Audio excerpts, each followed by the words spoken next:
One. Welcome to ZBook's Successful Authors Podcast. And with me today, I have the author of an awesome new book called The Miracle of Our Universe. Hi, Marsha. How are you? Hi, I'm Marsha Sims, and I'm co-author. And I want to just finish the title of the book because you said the first part. The second part is A New View of Consciousness, God, Science, and Reality. And that's pretty important too.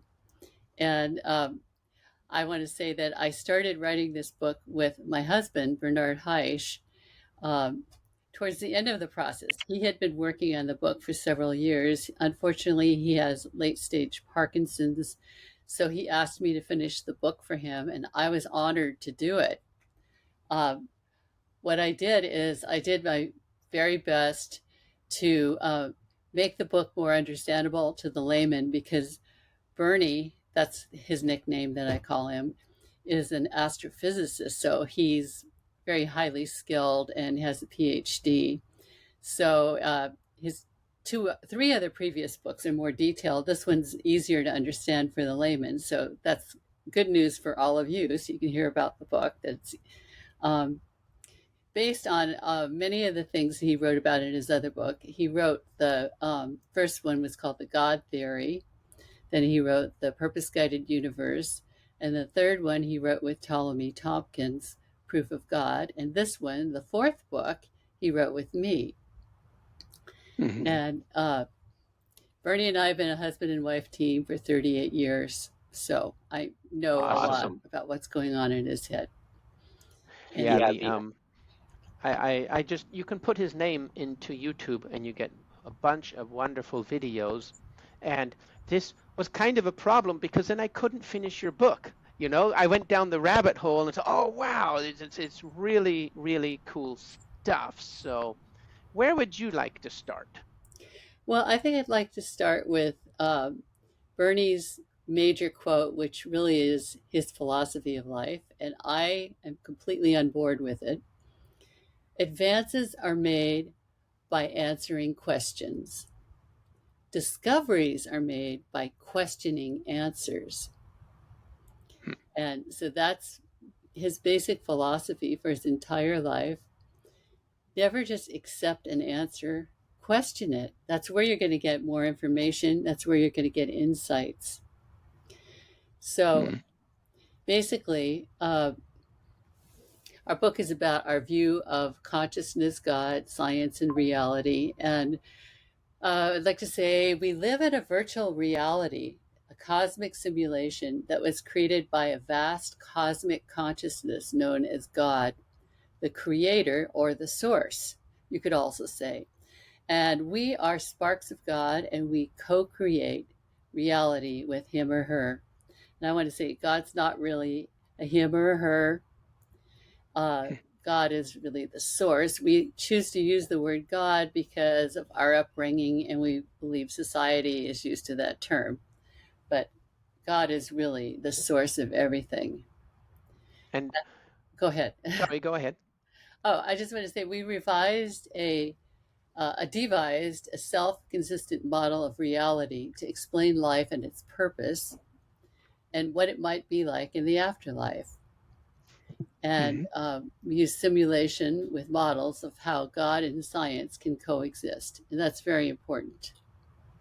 So, of course, we could spend hours on the simulation theory Yeah. alone, but all the other guys, scientists and the bigwigs, like I think his name is Nick Bostrom and Elon Musk and Scott Adams, they almost all come up with the same argument for the simulation, which is that there's a multitude, an infinite amount of base realities that are possible. So, what are the chances that we're in the right reality? I don't accept that argument because that's not even logical. It's not even logic. It's just a nuanced way of trying to get you to prove a negative, right? It's turning Mhm. the burden of proof on the other person, right? Yeah. And so, but you guys have a totally different take on the simulation. Can you go into that? Well, I guess basically the theory is that because we're sparks of God, We were created by God. Uh, Bernie really liked the book, The Simulation Hypothesis by Rizwan Virk. And that is based on the idea that we are characters inside a simulated reality. And this reality is so well rendered that we cannot distinguish it from physical reality. Uh, I don't believe, and Bernie doesn't believe, that there are many other universes. It seems kind of contrived, doesn't seem natural.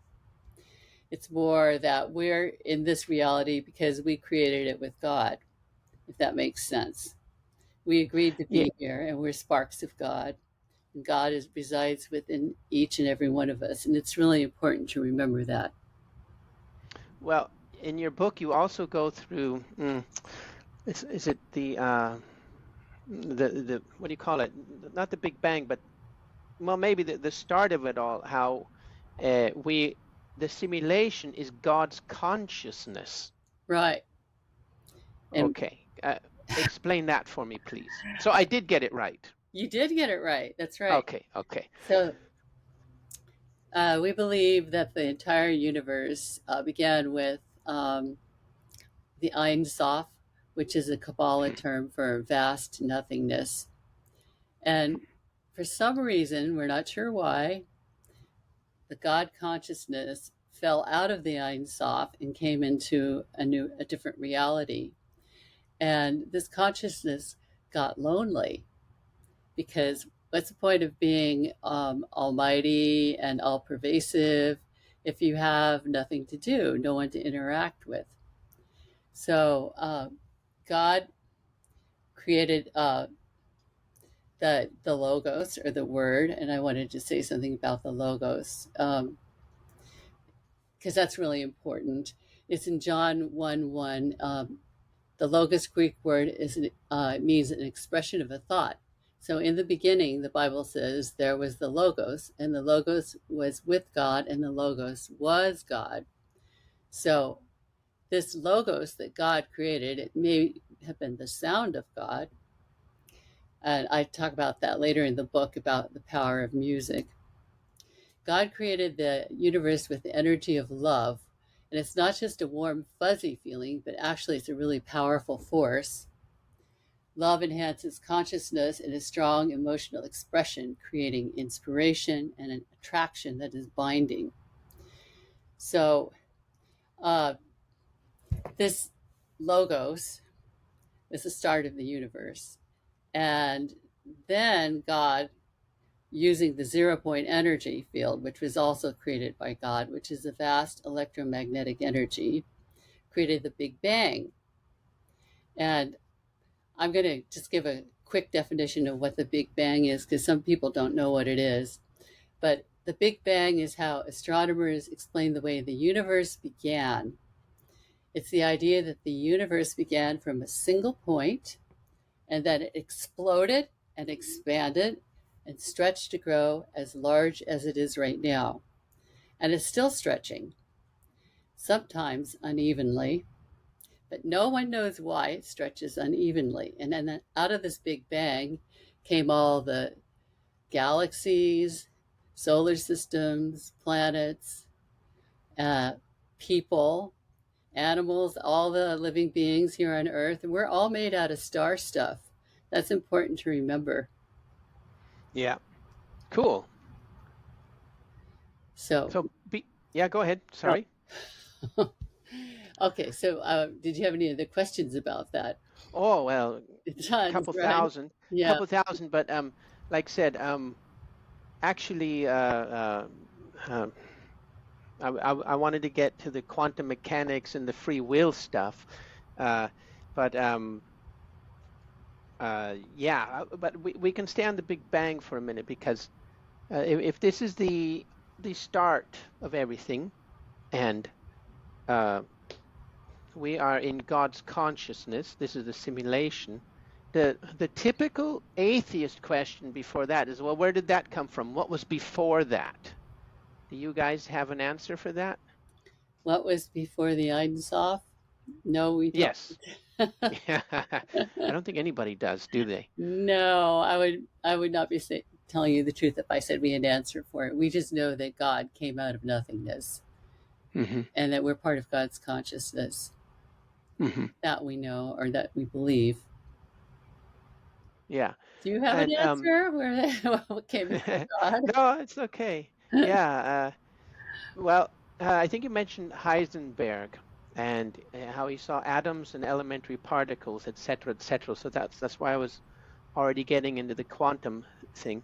And I was just reading the Now book called Now by Robert, or is it Richard Muller from Berkeley? And he uses quantum physics to prove that there is free will.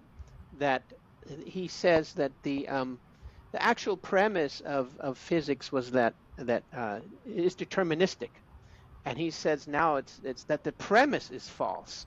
So, um, what do you think about free will? Well, if there was no free will, nothing Mm-hmm. would ever change or happen Mm-hmm. because God would, uh, the whole universe would be like a puppet show. God would Mm-hmm. just say, okay, I'm going to pull that string and pull that string. That person's going to go over there. That one's going to go over there. This solar system's going to explode. Well, Whatever. I mean, it would be a puppet show. I mean, that would be a very mm-hmm. boring experience for God to not allow us free will because that's what creativity comes out of is free will, Mm-hmm. spontaneity. Yeah. It's very important.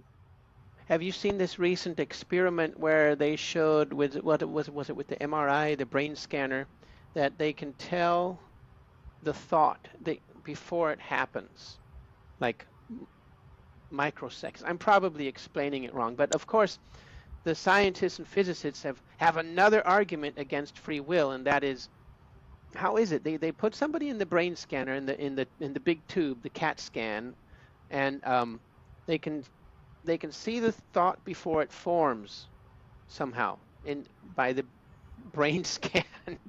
And so then they're saying, okay, there's no free will, and oh man, I'm probably not explaining it right, but Well, it it doesn't. was in California too.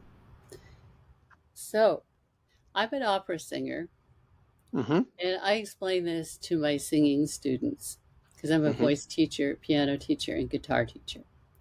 So the way the vocal cords work is quite a miracle because the vocal cords are just bands of flesh that reside in the throat. And for higher pitches, they stretch tighter, and lower pitches, they relax. So, how in the world can a singer make a pitch and match a pitch and learn to sing a melody? How can you do that? So, what you do is you get this thought inside your head. You hear the piano accompaniment or the orchestra or whatever you're working with, and your brain conceives what that note is, and then there's like a spark, an instantaneous spark, like you're saying, like a thought, and that spark signals your vocal cords exactly what note to sing. It's kind of a miracle. So yes, I do believe that thoughts and ideas in your whole nervous system works on some sort of electrical spark inside your brain. But if you don't have Yeah. the correct signal inside your brain, you are not going to hit the right tone. It happens really fast too. Yeah, That's the crazy thing. right. Yeah. Well, we're talking about microseconds in these experiments when this new one uh, where they can actually see the nervous impulses and measure them or something and see the thought before it happens or before you know it, something weird. Well, okay, but I like that you believe in free will because so do I. Yeah. And uh, I don't well, but for the last 200 years, physics has been deterministic, and that has been the consensus, right? And I Mhm. don't accept that either. I don't believe in consensus science, but okay, but they keep going with proofs, and the latest experiment is for them another proof that it's deterministic. Um, do you Are you familiar with that movie, uh, Back to the Future? Yes. Of Loved it. course, Marty. Yeah. But did you see the latest rendition of the Time Machine? It was about 2013, 2015. Are you familiar with that one? I haven't seen that one. Okay, the Time Machine is the opposite of Back to the Future. Because in Back to the Future, he goes back in time and everything he does has that butterfly effect and he starts disappearing. His hand starts going, you know, because it affects the future. That would be the argument for free will, right? Mm-hmm. What you do changes the future. But in the other one, the Time Machine, the guy goes back in the very first scene of the movie, his wife gets killed. So he keeps going back to the past to change the circumstances so that she doesn't get killed. And he goes back into the past 1,000 times and he cannot change what happens. His wife always dies in the exact same minute, no matter what, different circumstances, but she always dies and he can't change it. So Oh, that's the deterministic point of view, right? mm-hmm. So which one is it? Is it Time Machine or is it Back to the Future? That's a good question. Well, we didn't really deal with that. We dealt with the fact that, that you have free will because God would be completely bored and there would be no logical point to creating a universe if we didn't have free will because everything would be a puppet show. I don't know. I can say I side with the Marty McFly Back to the Future idea that you can change your future. I do tend to side with that. I don't know why you couldn't change your own future. It doesn't really make a lot of sense to me. Yeah, me You? too. Do you know is it Richard or Robert Mueller from Berkeley? Oh, no, I don't. Sorry. Okay. Well, but he's on our side too, Oh, and he okay. proves it in his new book. And but let's talk about your book. Uh, yeah. So, okay, okay. Oh man, what do we want to go over to the God theory or zero point field next? Well, I wanted to finish. We mentioned Oh Heisenberg yes, for and sure, the for idea sure. of the simulation hypothesis. Okay, so Heisenberg was a very famous German physicist, and anyone who's a scientist would recognize that name. He saw atoms and elementary particles as potentialities rather than things or facts. So they themselves are not real, they form a world of potentiality. So that's part of the simulation hypothesis. And there's a measurement problem in physics, quantum physics. How is it possible that if you cut open your armchair and take a few measurement of a few electrons inside, those electrons will not be promoted into existence by virtue of being measured, but the unmeasured electrons will be left to languish in a cloud of probability. So, see, that has to do with attention and intent. Yeah, but okay, I'm going to hold my question. Oh, you want to know about the 0 point field? No, Uh, no, no, no, oh, no, no. The observer effect. oh, Um, but I didn't want to cut you off, so oh. keep keep going. Well, okay. So there's a very famous double slit experiment that it's somewhat bizarre, but it is true. I mean, it's been run many times, and it cuts to the heart of the weirdness of quantum mechanics. So the double slit experiment is done in a science lab with a laser and a screen with two narrow slits in it. So this has to do with the observer. Okay, that's what you asked me about.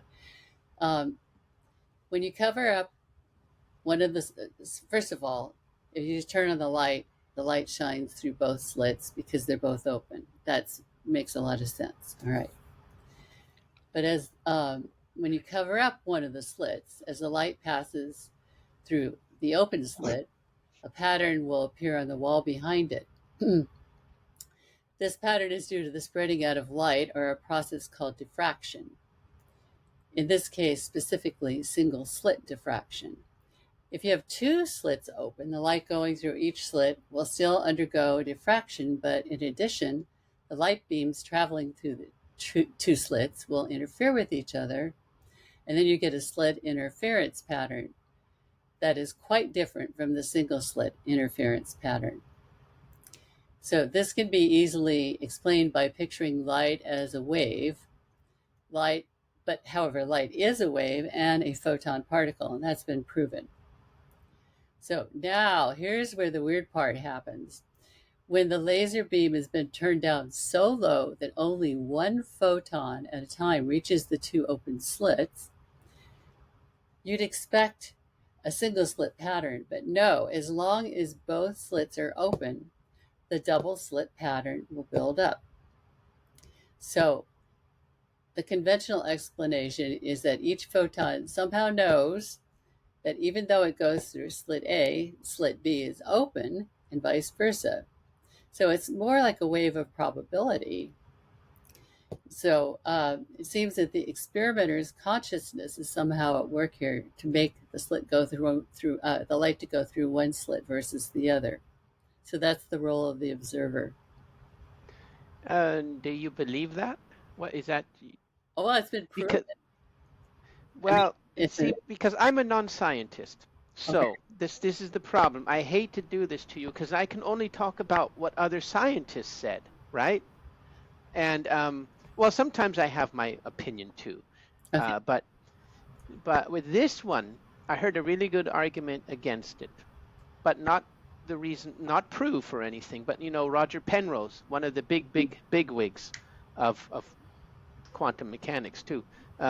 He says that quantum mechanics is just wrong because if you take, for example, a planet, Jupiter, Venus, anyone, and you have a weather on that, and that is considered a chaotic system, and that would have different states that would be dependent on somebody observing it.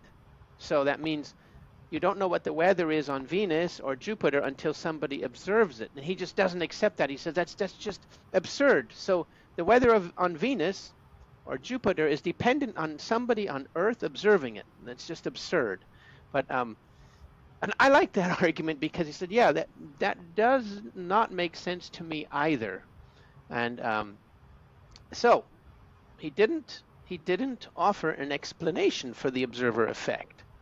He just said that quantum mechanics is wrong and it's physics that collapse the waveform and not the observer. I can't argue with you guys. Sorry, I don't know. Yeah, well, I mean, the experiment I just told you about has been performed many times, and that's actually really those are the results. So I've seen it. You can do it yourself with a cheap laser, actually. It's crazy. Yeah. Okay. Yeah. So that shows the observer has an effect. And one of the mysteries of our world is that, this is according to Bernie, every photon of light, every electron and quark, and indeed every point in space itself seems just to know what to do at each moment. The mystery is that these tiniest parts of the universe have no mechanisms or structures by which to make such decisions. They don't have brains. Only God could make these decisions. Yeah, well, we're at the at that typical point that every atheist comes. I'm not an atheist, by the way, but the atheist argument is, well, what came before the Big Bang? And so what the atheist would say is, well, just because that there's no explanation for it doesn't mean it's God. You know what I mean? I remember I said God could be not just the traditional God that you read about in the Bible or you hear about when you go to your church services, but God is really the vast cosmic consciousness or awareness. We just use the term God because that's the term most people are familiar with. We could say the source or the creator. So yeah, I like it. That's pretty cool. Okay. Well, then is the God model next or 0 point field? Well, I'm looking right at my notes on the God model, so might as well tell you about that. And then the 0 point field is really, really important to talk about because Bernie has an experiment called the Casimir generator that will be able to extract energy from the 0 point field if we get the chance to prove it. So we have to do a proof of concept.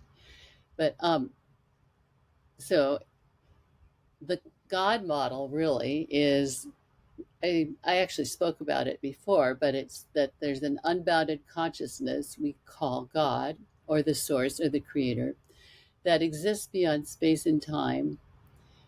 This consciousness created our universe through the Big Bang, which I talked about 13.8 billion years ago. And in this model, consciousness is the only thing that really exists.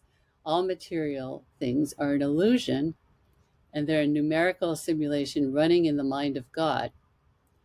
There is no need to create reality. It suffices for God to imagine a reality and to model its behavior governed by imagined laws. So God then experiences and evolves himself, herself, through the free will actions of his, her offspring. So that's basically what the God model is.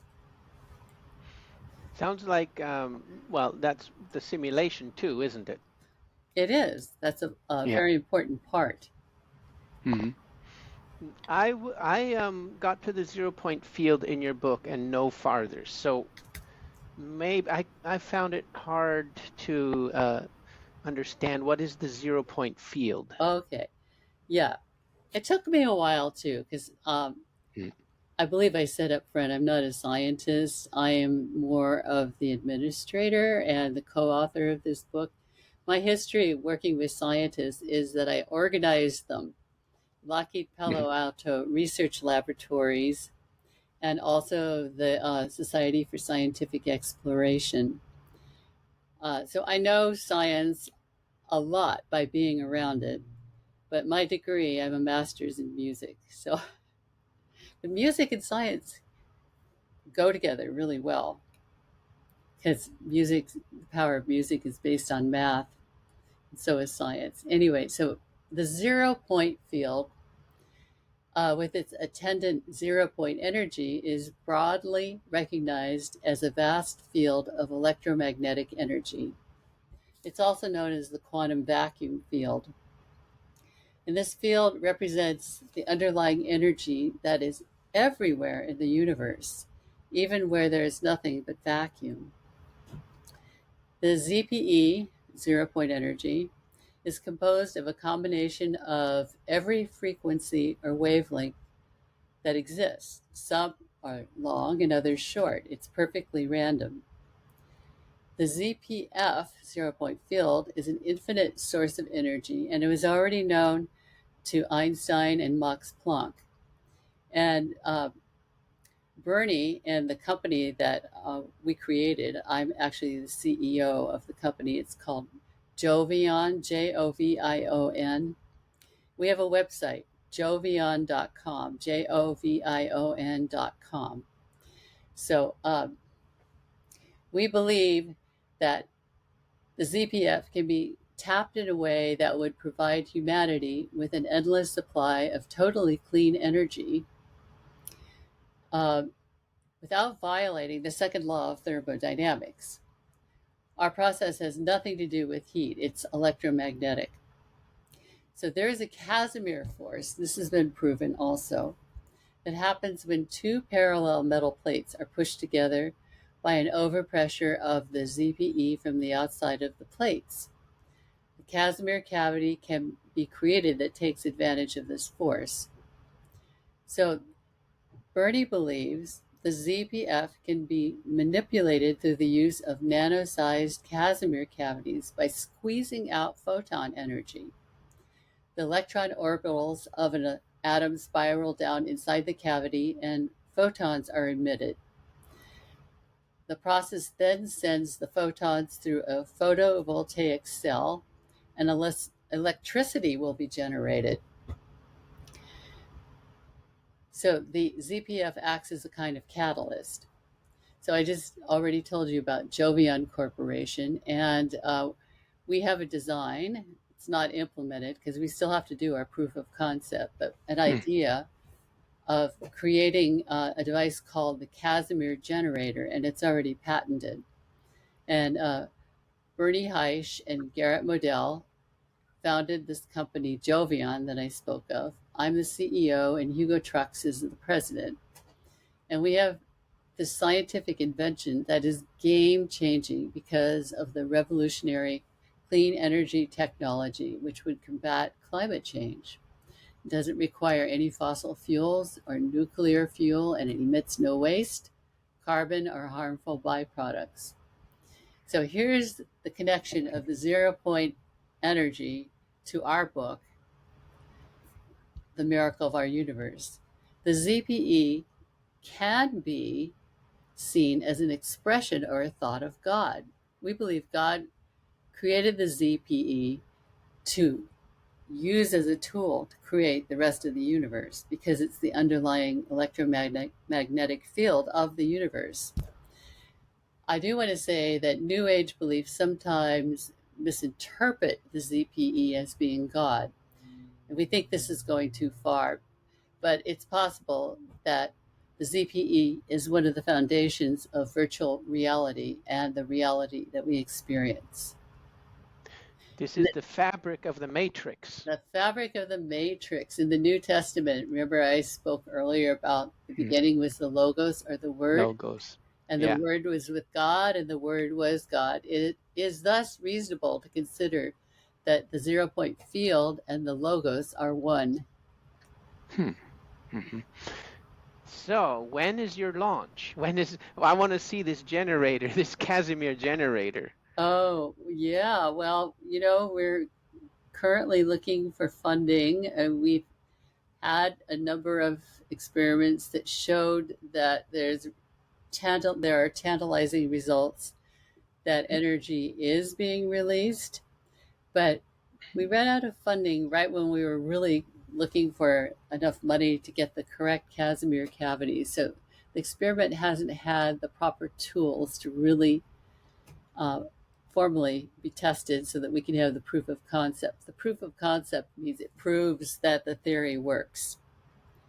So I'm looking at your website. It's really cool, and I recommend everybody goes to jovion.com. But if you have a patent, I don't know. There's no drawing. Did you publish a drawing yet? I can't find a generator here. Oh, well, we didn't put that up on the website because, Mm-hmm. that's kind of private intellectual property. Yeah, that's what I thought. It's okay. Yeah, but the patent, the U.S. patent's on our website. Mm-hmm. We have the concept for what the Casimir generator is going to look like, and we do have an illustrated drawing of it, and it's just intellectual property that needs to be protected right now. It's a very important idea. I'm looking at it on your website, and I see most of this has been also reproduced in your book, which is really cool. Yeah. But it's really deep. I don't know if you want to get into it here. Effects of the ZPE on the electron is really cool. Yeah. An overview of energy extraction systems. So it's all here in the Casimir cavity. And wow. Well, when you're going to build it? I want to be the first to know. We're ready to go. Okay. We just have to get some funding. I mean, if anyone's listening to this podcast and they have connections to any VCs or funders, that would be amazing. We have do you one accept VC. Bitcoin? Pardon me? Do you accept Bitcoin? No. Oh, well, maybe your funding would be taken care of, but okay, it's not easy. Okay. I interrupted you. I'm sorry. Yeah, no. I mean, we go with regular money at the moment. Yeah. Well, even if you did accept Bitcoin, you would have to convert it to dollars anyway. Yeah. So There you go. we're living in a dollars world, so. Yeah. Uh, Okay, so you don't have any hard date for the launch, but it's an ebook no. and it's on jovion.com, Yeah. and wow, it's really pretty cool. So yeah.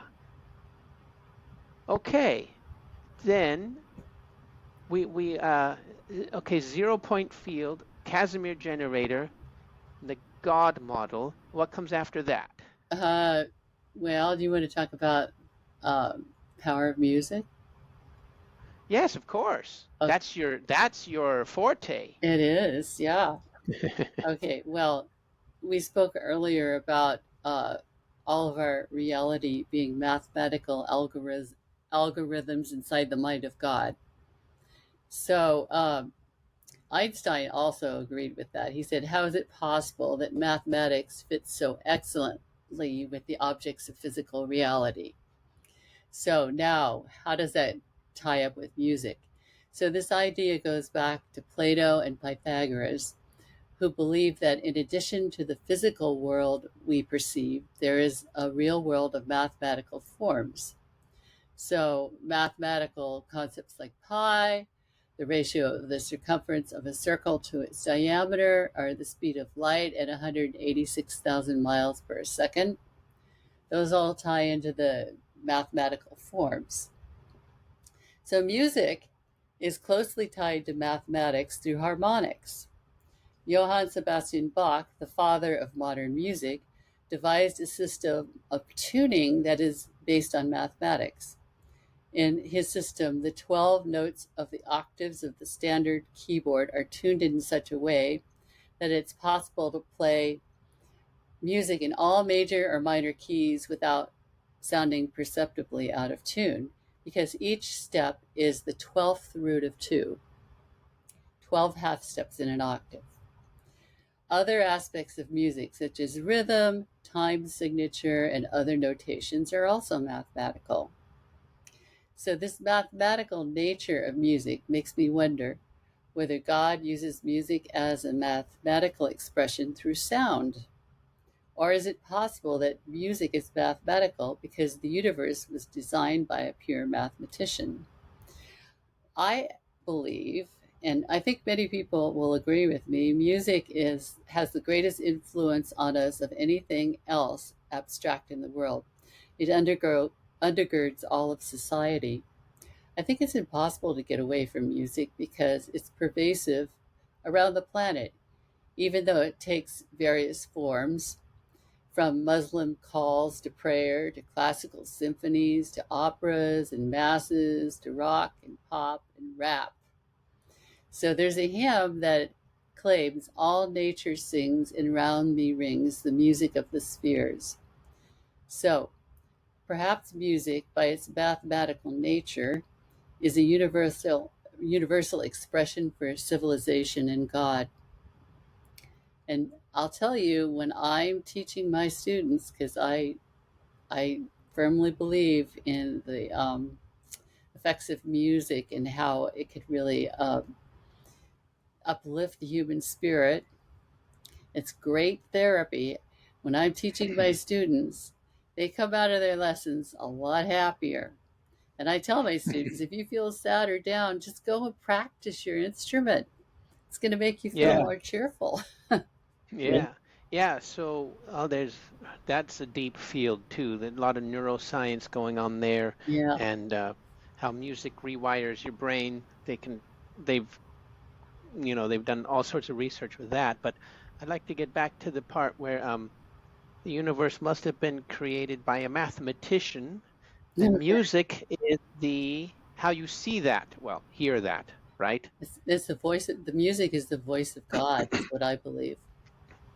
So, but then why do, okay, probably a dumb question, but why do different cultures have different scales? For example, the Japanese have a different scale than Bach proposed, and I guess it fits into the mathematics of the universe, but okay, what do you think? Well, I use Bach as an example because that's mainstream music is based on Bach's conception. Hmm. But yes, I agree. There are other scales, and as a music major, I took non-Western music at the university, and it was really fascinating. Hmm. Okay, so the Japanese have a different scale. I actually didn't realize that, but I know in India there are different scales, the ragas, Hmm. and there are even some scales with quarter tones. And I think that's mathematical too, in a different way. And I have not studied the math of that, but I know that it is real, and Indian music can be very beautiful. Yeah. Yeah. Yeah. Yeah. Well, hmm. Again, there's no way to prove it, though, is there? That music is hmm, the math of God. Hmm. Well, Sounds like it, but the harmonics are yeah, mathematical if you look at them. definitely, yeah. Yeah. I play guitar, and of course, I know about the 12th and all of that stuff. And hmm, I would like uh, I'd like to go farther with that though. More is there any more kind of connection to God with music? With music, well, Hmm. I guess the therapy that's used, music therapists are Hmm. actually able to heal human beings using music therapy. Um, Ah, so, I mean, that's proven. I mean, that's a real field of study. And yeah. some people that are really sick, do music therapy. And there's the healing sound bowls. And recently I came across an idea called the genius wave that's supposed to entrain your theta waves. So that's sound also. Um, I don't know. I mean, I just know that as a performer, I have witnessed group consciousness through music, if that proves anything. But again, it's experiential, and it's hard to prove uh, that I really did do that, but it seemed like it. When I was singing on stage, for instance, I did the role of Carmen in 10 productions. And when I was doing that role, I would get in a sort of hypnotic state because it was the only way that I could perform the role. I couldn't think about what comes up next because it's a 3-hour opera in French, and Hmm. French is not my native language. I had to memorize everything, but I couldn't worry like what's the next word? What's the next word? What's the next note? I couldn't do that. I had to get into the stream of the music consciousness. And when I was doing that, I wasn't thinking. I was experiencing and I was becoming one with the music. And I experienced the audience became one with me also. And it Hmm. was this wonderful consciousness that was heightened. I was aware, I was becoming or being a spark of God through the music. And when I was that way, I didn't forget anything. That's I cool. flowed with the music. You Yeah. sung the lead in Carmen? Yes, I have. Wow. When was your last perform? When's your next performance? Oh, yeah, I'm not able to sing Carmen anymore. That was 10 years ago. I mean, that's a really grueling, difficult role. Yeah. I'm Cool. surprised I haven't made it through, but I did. Is it online? Can we see it in YouTube? Uh, no, I didn't put it up. I supposed Oh, to do it. okay. I do have a I would love recording. to see that. Oh, I I would do have love a to see that. recording of it. I Hmm. have some YouTube videos of me singing, Hmm. and I have two CDs that you can look at. I have Toujours l'Amour, and Okay. those are opera arias with an orchestra, and that you can get on Amazon Music, Apple Music, iTunes, all the major outlets. And Hmm. also, so that's Toujours l'Amour. And then the other one is Mediterranean Moods. And Hmm. those are Mediterranean folk songs that I performed with Robert Cirillo, who's a really great guitarist. And we did things like Funiculi, Funicula, Tornai Suriento, and some Spanish songs, and Plaisir d'amour. So, Well, where do you sing nowadays? Are you singing with him or doing some kind of? oh, well, just about ready to start a new production with Verismo Opera, Verismo Opera, Hmm. runtogether.org. You can look at our website. I actually maintain that website. I'm the webmaster and the publicist. Okay, And what is Verismo dot. Verismo, Verismo.org. Is it? I have We have a to. lot of pictures. There's pictures of me up there too, but I'm not the only one. We have a lot of really great singers. Try to represent. Verismo.org, right? Did you get it? www No, I'm must be spelling it wrong or something. www http colon slash slash www.verismoopera, two O's in there. Maybe that's what's .org. Hmm. No, Did you I'm get still it? spelling it. I'm spelling it wrong. That's Yeah, okay. no, but it's there. I just got it. It's Is can I share there it? a way to put a link in the chat here? Hmm. Sure. Is there a chat So, here? is there a chat? Yeah, there is a chat. Okay. Hmm. Well, I click chat, studio Share the chat. screen. Oh, message everyone. It's on the right side. Did you get it? I sent it to you. Hmm. Yes, got it. Okay. Ah, I forgot the operas part. I put Verismo in. It's Opera. verismoopera.org. Yeah. Cool. Verismoopera. Yeah. Here we go.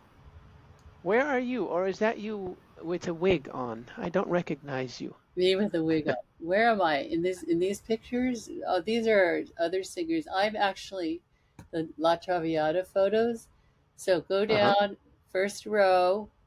Mm-hmm. I'm standing there in a black dress with my hair in an updo, Oh, and with the red rose on your head? no, I have a red headband on. I'm singing to Okay. Violetta. Okay. The red rose on her head is second row down. That's Eliza O'Malley. Okay. She's our Cool. artistic director. She's really excellent. Yeah. So verismoopera.org. All right. I'll put that in the show notes later in the YouTube description. That's Okay. cool. Yeah. Put my music website too. Marsha Sims Music. Hmm. Let me put that down. So how many times a week do you sing? Uh, I don't know, 5 or 7. I sing Yeah, okay. time. Yeah, Marsha. Almost daily. Yeah, I think so. Here. So here's my music website, Marsha Sims Music. I should put. I really, the most important thing. I got to put the website address of our book.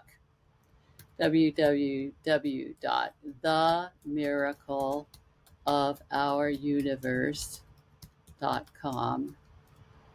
Yes. The miracle of our universe.com. I'm checking that out too. Yeah, that's actually the most important website. I'm sorry I mentioned it last. Yeah, Well, you remember what's last, right? But that's true. There you go. hmm. Well, that one's easy. The miracle of our universe.com. Yeah. And yes, everybody go there. I'm thoroughly enjoying your book. And, I'm not done. We didn't talk about near-death experiences Oh yet no, or a lot of other stuff. I know there's a lot to talk about. Okay. What do you want to do next? Uh, NDEs or? yeah, and I can tell you about my near-death experience. People are Oh, yeah. interested Yeah. in that. But you survived, thankfully. I'm here. Yeah. Yes. Okay, let me see. So, yeah, I think that my near death experience opened my mind to spirituality and to other possible realities. So, should I tell you about it? Of course, of Okay. course. So, when I was 16, my family my mom and dad and my sister Marion, we were all on vacation. It was Easter break in this little beach south of Santa Cruz, California. It's called Rio del Mar. And we were visiting with another family. And so we kids, there were three boys at the other family, and then my sister and I, we were all out playing in the surf because it was a beautiful day. It was pretty windy, and in the spring things can be kind of volatile. Storms blow up, uh, and sometimes it's warm, and sometimes it's windy and it's cold. It was kind of a medium day, but there was wind, and we were out there jumping in the surf. And all of a sudden, I was having the best time, and I'm a really good swimmer, so I wasn't afraid of the surf. But all of a sudden, this rogue wave just came up and went, psh, came up over me and pulled me under. And well, it definitely startled me. And by the time I could try to put my feet down on the sand and stand up, I found out I couldn't touch bottom anymore. The rogue wave had really physically just drawn me out to sea. It pulled me. It was a riptide. It was very terrifying. And so, as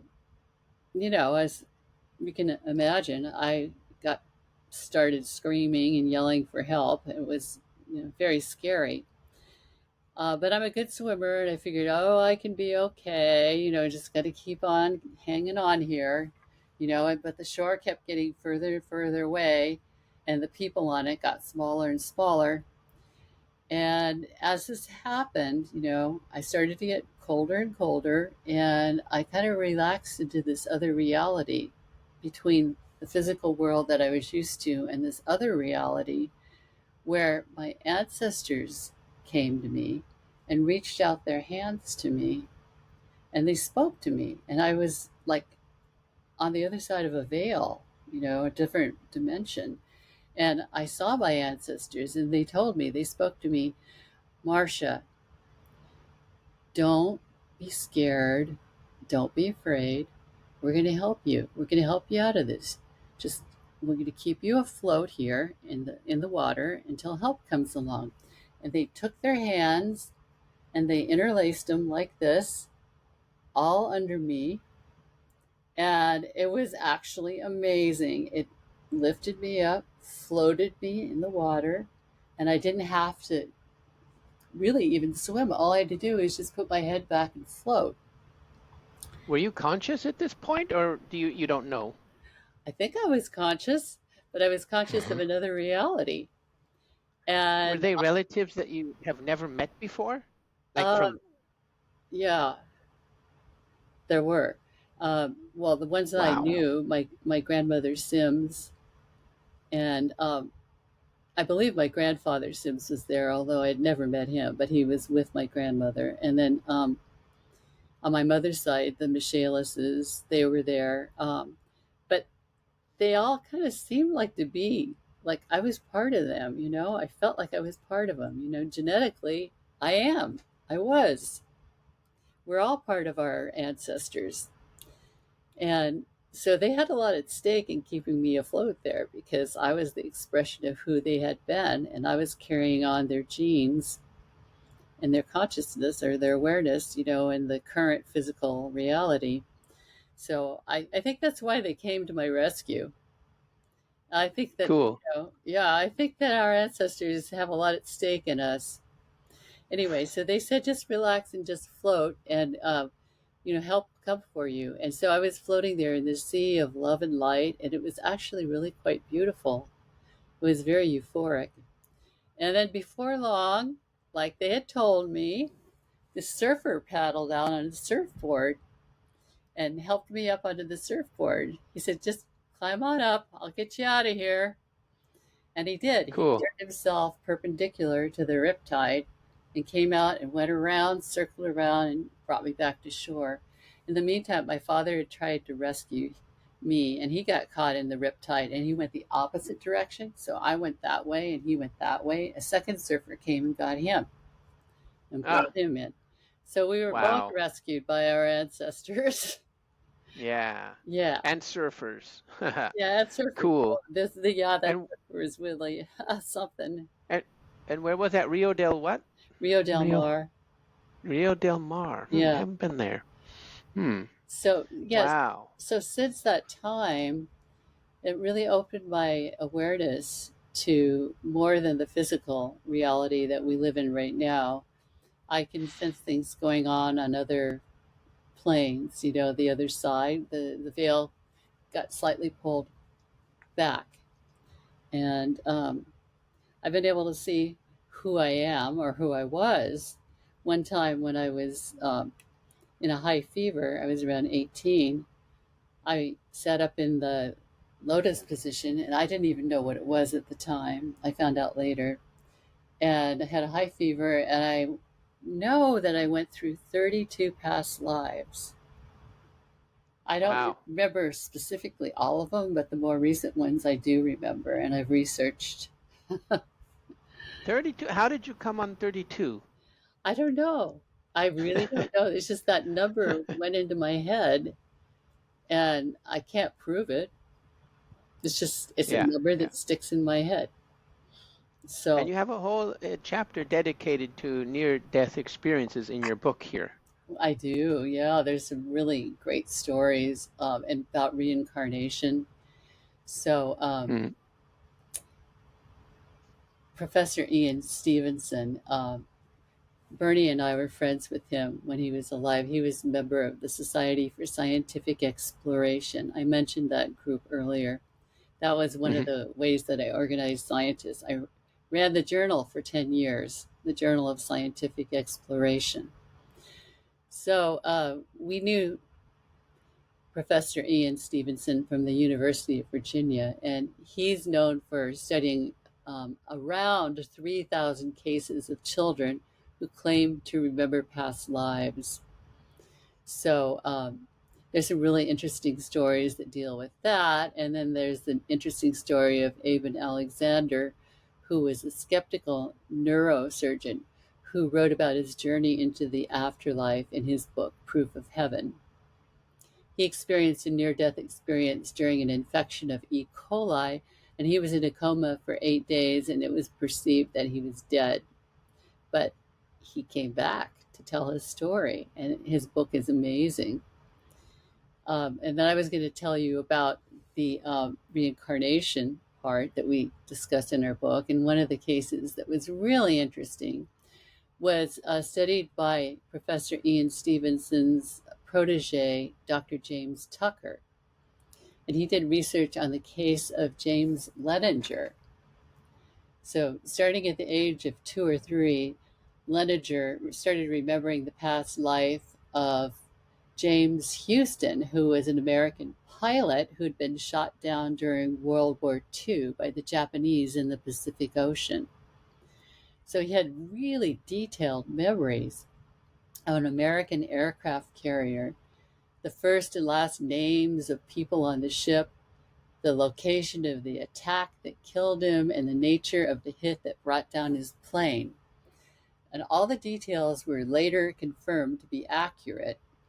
He even met his friend, a friend from the aircraft carrier, in a reunion, and the friend confirmed that Leninger's memories of Houston were correct. So that's Crazy, huh? yeah, you can search on that story online. Yeah. Yeah. Well, I have it in your book here, Yeah, and it's interesting because it all fits in with the God model too, right? it does. That We're is. sparks of God, we're expressions of God, we're, continuing consciousnesses. We don't just die and that's the end of us. Mhm. Yeah, that's have you heard of Yuval Noah Harari? No. Okay, so he's got this book called Homo Deus, and he's a scientist from Tel Aviv, and he is now the what do you call it? Not the coordinator, but the expert, the chief expert for the World Economic Forum. And so I read his books, and it's interesting because he said, if consciousness, if everything can be explained by just electrical synapses in the brain, it's just electrons moving from one synapse to the other, then where is the spirit, right? And he leaves it an open question. So he doesn't sound like he's for it or against it, but what, where does that fit in your God model? Where is the spirit? Well, we're sparks of God. Yeah, We're yeah. part of God's consciousness, God's awareness. Mm. Yeah, oh, go ahead, sorry. Well, yeah, so I just wanted, you were asking me, well, how do you prove the existence of God? You can really only, you can't measure God in a test tube. I mean, that's impossible. We know that. Yeah, I think yeah. that's why some scientists are very skeptical about it because, you can't measure God in a laboratory. But you could, This is called physicalism, right? yeah, I mean, you could experience God as an analogy. Like, Hmm. here's an example. How do you know if somebody really loves you? You can't measure that in a laboratory. How do you know if someone loves you? You could only measure it by observing. You can observe, the wonderful things the person does for you, the kindness, the sincerity, the compassion. And so it's an analogy. And that's really the only way we can prove God right now as human beings, as an analogy. You observe what happens in the world around us, and the love of God, the kindness of God is very important to remember. God loves us with infinite love. Remember, God created the universe out of love. I said that right up front. It's not just a warm, fuzzy feeling, it's a real force. Right, right. You did, you did. Yeah. Yeah, yeah. Well, also the other, what do you call it?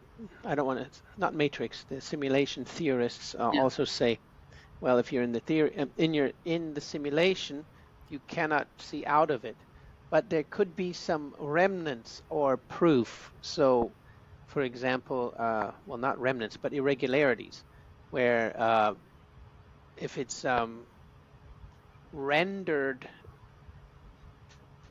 as you go, right? Yeah. So if you're digging a hole, nothing exists until you see it, the observer effect, right? Because there's no uh, you wouldn't use your computational power to render things until you need them, right?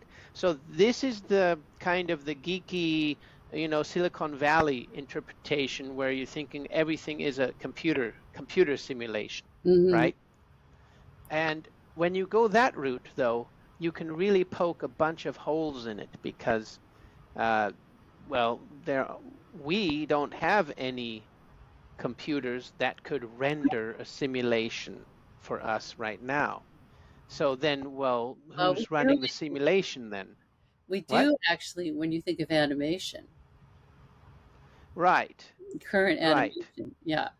In fact, I've read that somewhere that uh, the way that movies are animated, only Hmm. things are rendered that are needed as Hmm. they happen, right? Right. Yeah, exactly.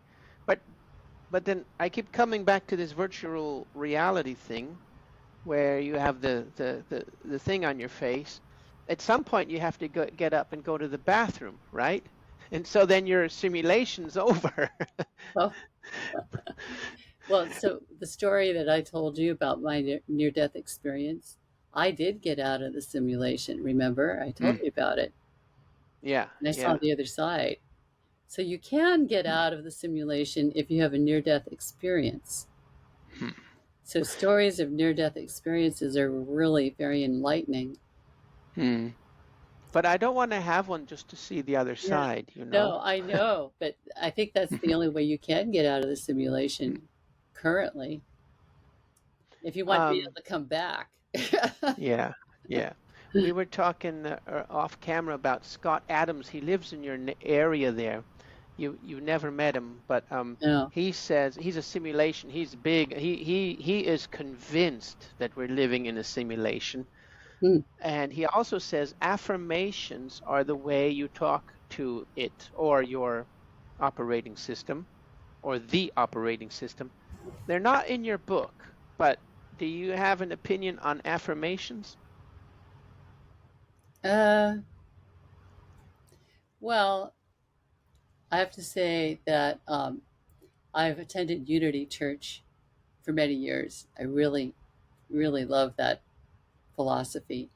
And that's what you do. You do affirmations all the time, to Hmm. create the life you want. What's it called? The Unity Church. I'm not Unity, familiar with that. oh, Unity, Unity. Yeah. Hmm. Uh, But it's a Christian church? Unity Church is it's a metaphysical Christian church. Okay, they believe Oh, in the teachings of Jesus and they believe in God and God as a creator. I mean, the Unity Church goes really very much in parallel with the philosophies that we discuss in our book. And but you could also be a non-Christian and still go there.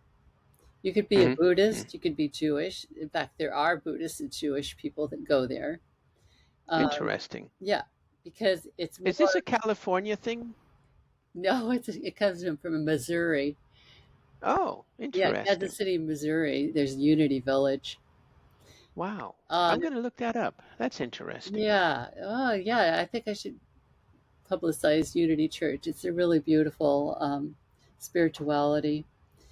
So Uh, affirmations are core to their program. yeah, positive affirmations. Yeah. Yeah, of course, of course.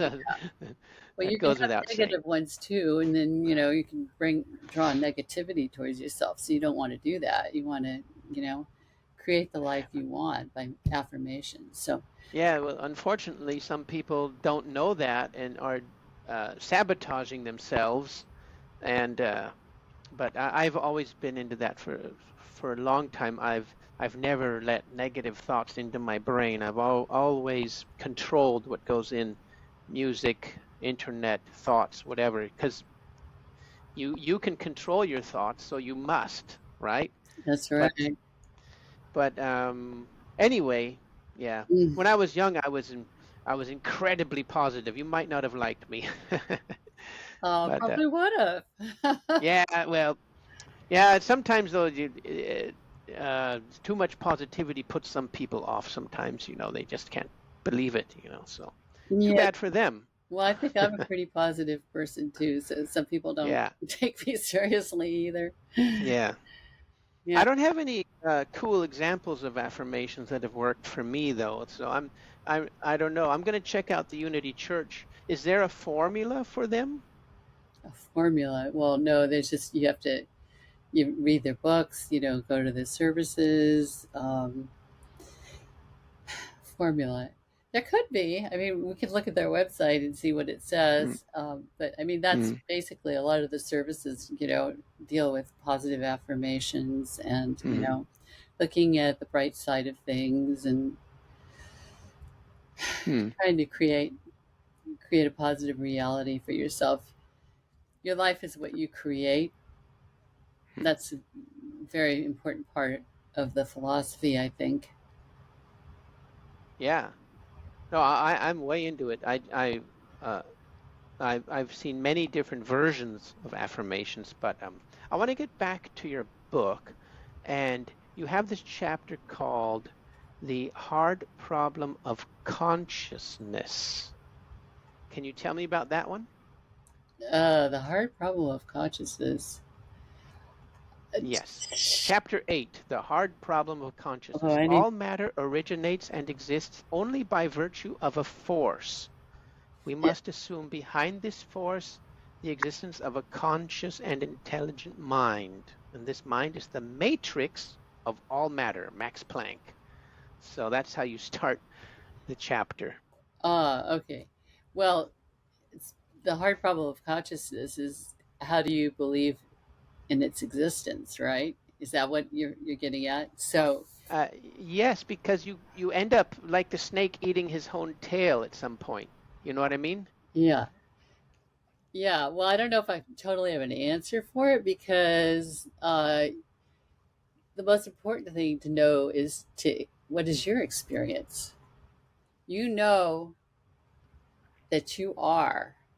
and you know all the things around you are happening, right?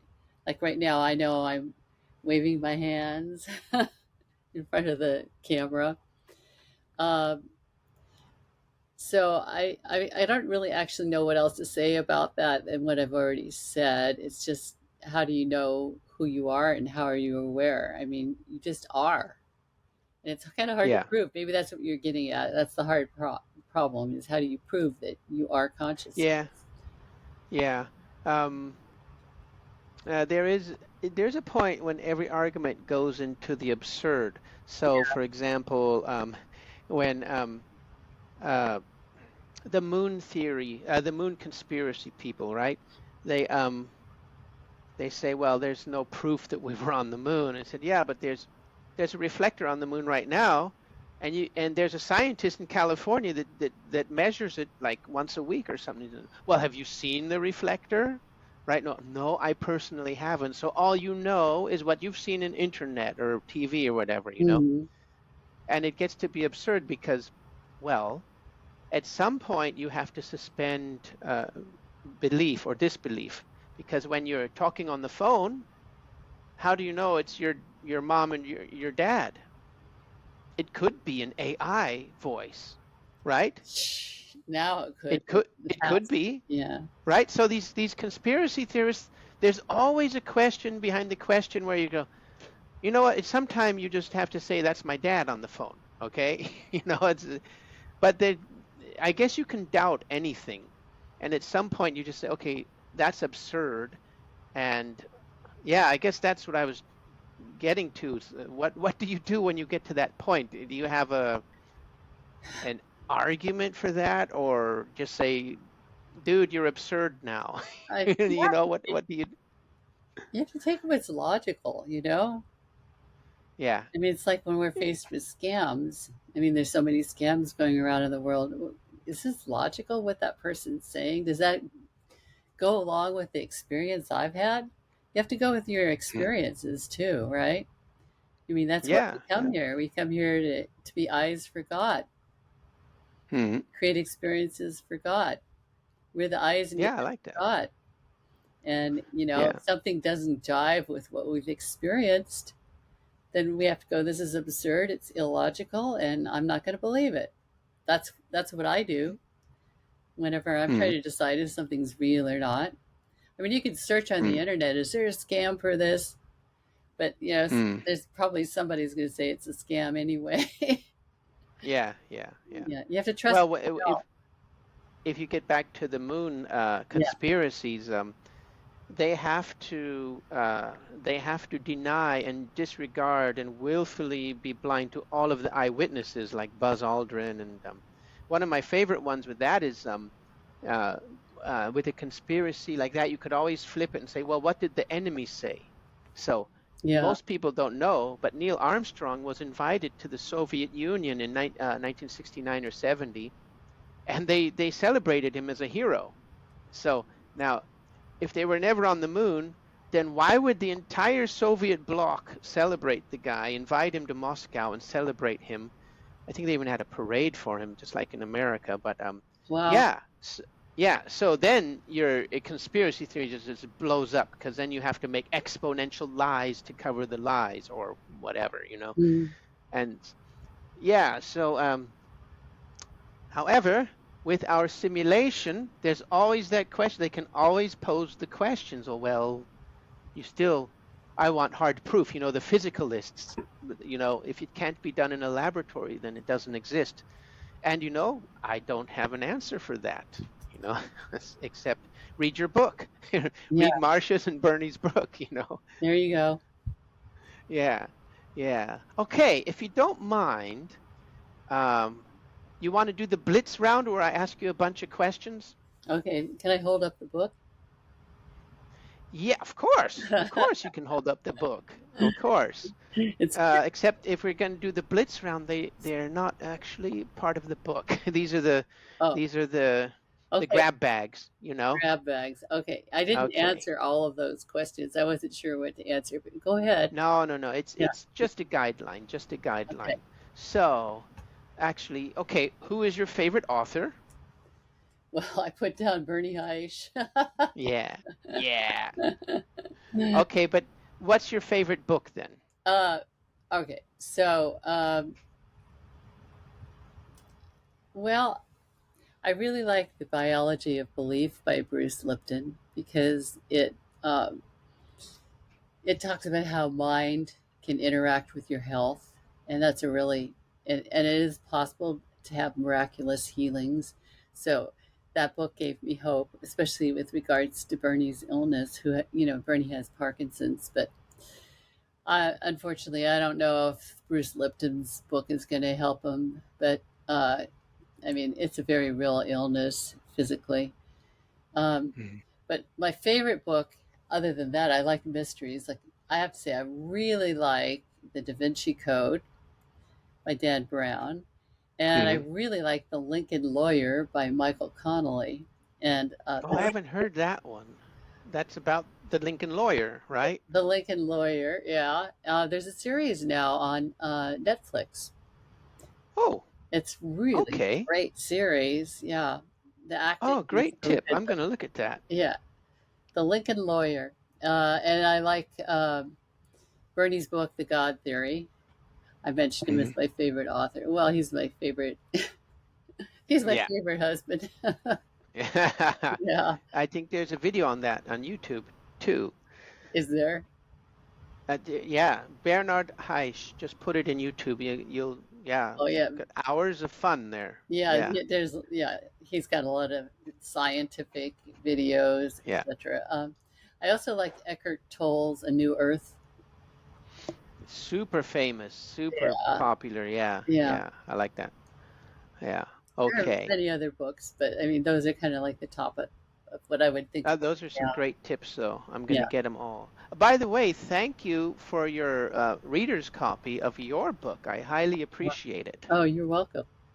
Yeah, I'm loving it. I'm going to finish it soon, too. But like I was telling you before we were off camera, everything goes exponential from there because you just get more questions, you know? It's a real rabbit hole. It's lovely. Yeah, Oh, definitely. okay, next one. What's your number one productivity hack? Uh, well, I wasn't totally sure what you meant by that question, but I just talked about my philosophy that I kind of organize inside my head every morning when I get up. What is Hmm. it that I want to accomplish today? And I'm a pretty task oriented person, maybe too much so, because, I get in my head, all these things I have to do, and then I start getting irritated if I'm not doing it. But that's basically what I do. I prioritize and organize that way. Hmm. I forgot what you mastered in music in school, right? Yeah, I have a master's in music, and I And also have an elementary teaching credential, hmm. and I So have a credential in graphic art. yeah, so well, you had to learn how to organize to Yeah. get your masters, etc. Yeah. Okay, cool. And if you could eat dinner with anyone, past, present, or future, who would it be? Leonardo da Vinci. Yeah, that's a good one, eh? Yeah. Yeah, I think a lot of people might want to eat dinner with him. He was absolutely an amazing creative source. It's amazing. I don't know how one human being could have done all the things that he did. Yeah, I don't know. You mentioned Bach earlier too, Yeah, I love. and he has over 900 Bach works, BWs, Bach Werke. It's like, wait a minute, there's not enough days and hours in the year to write 900, you know? And even if you wanted to play them and learn them, it would take, I mean, it'd take a lifetime basically, you know? So how did he write them? You know, it's just that, I guess that's a common thing with all geniuses. Where did they get the time to do all of that? It's crazy. Yeah, there's also Tesla and Thomas Hmm. Edison and Newton and Galileo and It's yeah, crazy, huh? Yeah. Mozart. Amazing people. Mozart. Yeah. Mozart's one of my favorites. Yeah, too I bad wouldn't he mind. died when he was like 35, huh? Yeah, I wouldn't mind having dinner with Mozart either. Yeah, yeah, Except I don't that'd be think he would cool. be that. much of a conversationalist because I think he was really a lot in his head, probably. Yeah. Yeah. I would always want to go back, like way back to the caveman days and see see who if they really carried the club around and or see who my ancestors were. But I guess you couldn't have dinner with a caveman really. But So okay, remember what I said about we being part of our ancestors. yeah, yeah. So eh, uh, that's why that other book I was talking about, the Time Machine. Was it Aldous Huxley? I'm not sure who wrote it actually, but he got a lot right in that book too. It was pretty cool. Okay, so what's on the horizon for you? Well, I'm going to start rehearsals for a new opera production. I'm going to sing Mamma Lucia in Cavalleria Rusticana and the Principessa in Suor Angelica. So I've got that going. And I've also toyed with an idea of writing a book on the power of music. I Yeah, think that'd be great. I think that's an important topic. Yeah, yeah, yeah, because that is worth another book, isn't it? It definitely is worth another book. I would have a lot of my experiences in there. I mean, my whole life has been music Yeah, and the lives of my ancestors. I come from a deeply musical family historically. Yeah. yeah. So, Sour Angelica and Cavalera Rusticana, is that one opera? No, a double bill opera. It's a double bill opera. Are you looking at the website? It's right there on the website. No, I'm, Oh, yeah, no, let me see, where's the Maria, website? But tell us a little about those. Those are already, are those old operas or are they new? well, most Puccini. yeah, most of operas that are popular are from the Hmm. Romantic era. That could be earlier operas, but Puccini and Verdi are the most popular composers of operas. I mean, there's also Wagner, and there are other they're Yeah, modern day operas, and some of them are popular. But modern music is not as tuneful as the music of the Romanticists. Like maybe the all-time most favorite opera is Carmen. That's in yeah, French. And then there's yeah. La Boheme and Madame Butterfly. Those are big hits. We Hmm. perform those operas a lot because we can get good audiences. And that's in Redwood City or where is that? Oh, no, it's in Vallejo. Okay, okay. So we found a theater in Vallejo, the Bay Terrace Theater it's operated by the Myra Theater Guild. And Oh, okay, they cool. share the theater with us. We share the revenues. I mean, it's their Hmm. theater, but they let us perform our operas because we bring them audiences and we Oh, yeah. share, the ticket prices that we bring in. So that's a Nice. really good reason to perform there because renting theaters can be very expensive and a lot of arts Hmm. groups are struggling. So that's how Yeah. we are able to stay profitable. A lot of Cool. volunteer work. I volunteer a lot for the company. Yeah. Nice. Nice. Okay. And do you have any date for your book about music on the power of music? Oh, not yet. Yeah. Okay. I'm thinking about it. Um, Okay. you know, I don't know. I have to get through my current life experience, see how that plays out with my husband before Yeah. I start another Yeah. big project. Hmm. Yeah. And well, wish Bernie good luck from me and get well soon. Yeah, I hope he does. I do Yeah. too. Thank Yeah. you. Yeah. No problem. And what else did you want to say? Did you want to hold up your book again, The Miracle of Our Universe.com? Yeah. Here it is. All right. Yeah, I highly recommend it. And what else do we have? The Miracle of Our Universe.com, Jovion.com, and Marsha's Sims Music.com. Yeah, I put them up in the chat. Can people see the chat? They're watching the. I will put it in the what do you call it? The YouTube description. Oh, okay. Yeah, put Yeah, the Miracle of Our Universe first, please. of course. Yeah, But the other ones are right on. important websites. Yeah, I'm a pretty productive person. If I did 4 websites, Yeah. I I for just project. got rid of a website because it was so much maintenance and I had no desire to bother with it anymore. Yeah, And yeah, I know what you mean. Yes, yes, web maintenance. Okay. Okay, well, anyways, it's been great talking to you. same here. My And pleasure, Eric. I I want to be first when you get the Casimir generator online. Okay. Let me know if you get any ideas for funders. Maybe Yeah, I'm gonna read it. I'll hit up the Bitcoin people and and then your next book is coming out. Let me know about that. Okay. Okay. Yeah, Do and then I look forward to seeing you at the top. it. Yeah. Thank Maybe I'll catch one of your operas in Vallejo in California. when you're out here.